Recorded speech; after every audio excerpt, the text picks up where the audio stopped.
আসসালামু আলাইকুম। কেমন আছেন সবাই? আজকে আমি নিয়ে এসেছি একদম মজাদার একটা রেসিপি, চিংড়ি মাছের বড়া।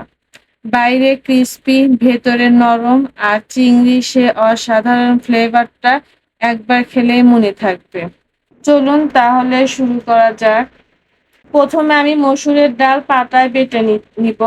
আর মসুরের ডালটা বেশি মিহি করব না, দানা দানাই থাকবে, তাহলে আরো মচমচা হয়।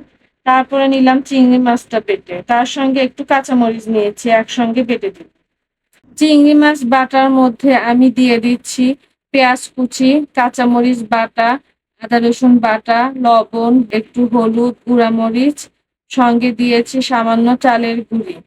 এতে বড়াগুলো একদম মচমচে থাকবে। এখন আমি সবকিছু ভালো করে মেখে নিলাম।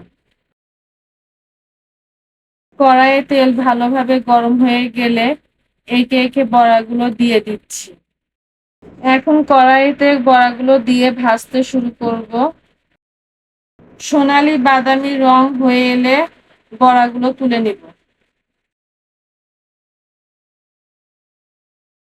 ভাজা শেষ, দেখেই বোঝা যায় কতটা মুচমুচে হয়েছে। গরম ভাতের সাথে খেলে একদম দারুণ মজা। আশা করি রেসিপিটা আপনাদের ভালো লেগেছে। এরকম রেসিপির ভিডিও পেতে আমার চ্যানেলটি সাবস্ক্রাইব করুন এবং আমার পেজটি ফলো করুন। আল্লাহ হাফেজ।